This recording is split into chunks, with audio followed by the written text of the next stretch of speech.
Thought I'll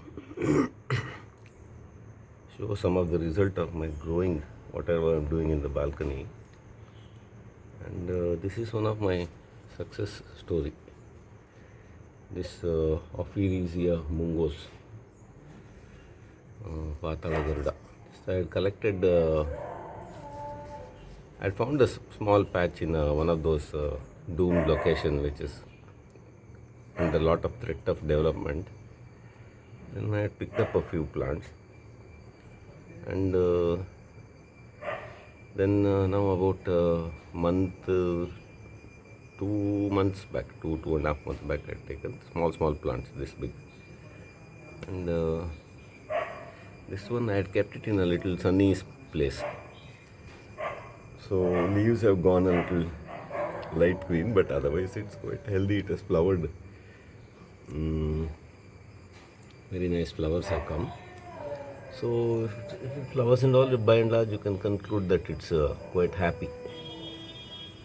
Only that light is too much, so now I'm moving it back to the shade. You can see that small seeds have formed,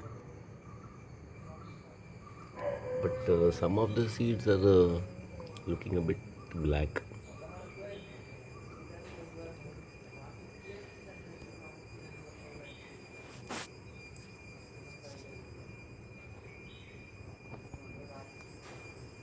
And ants are, I think they pollinate these flowers. This one must be the bud, flower bud, that small one over there.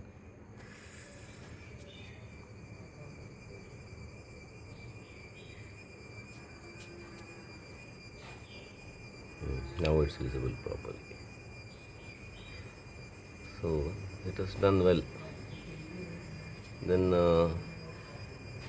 soil and all, I have used just some local mud and all whatever is there, and my vermicompost what I make in my out of my garbage here. Then one more plant has come.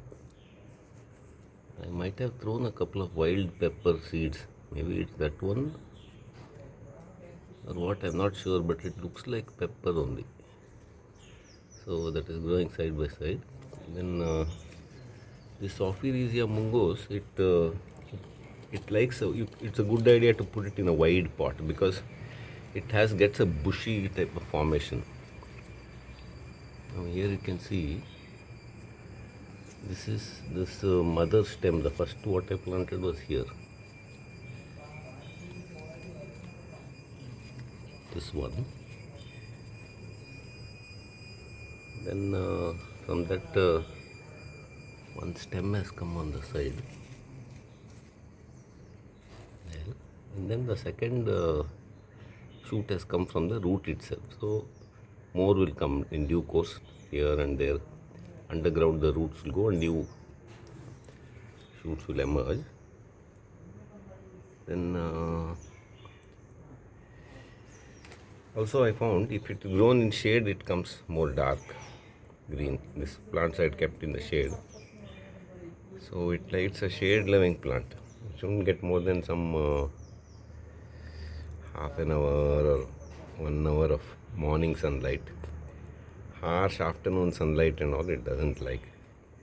And it occupies this stream sides, moist stream sides where though much sun and all doesn't come.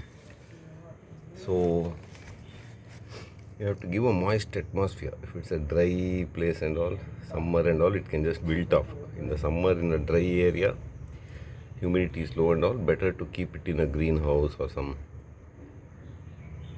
place where the moisture and all is a little bit controlled.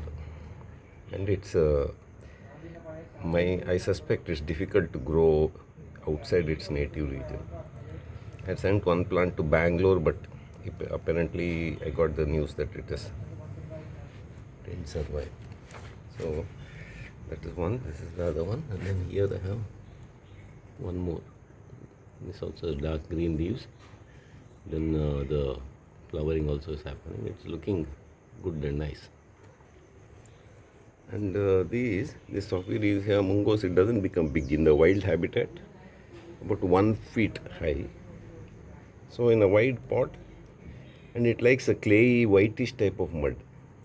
I'll have to find out what that mud is called. It's not red clay mud, laterite mud, but it's kind of light pink. So that when I found out, I'll be making more videos of my observations. So when I find out, I'll write that. But by and large, it can tolerate some variation in the soil and all.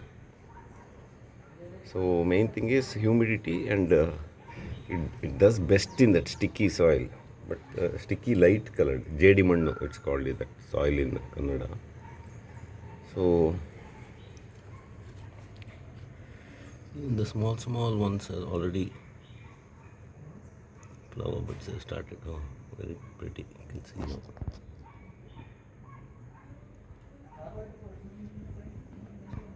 So there is one, two, three,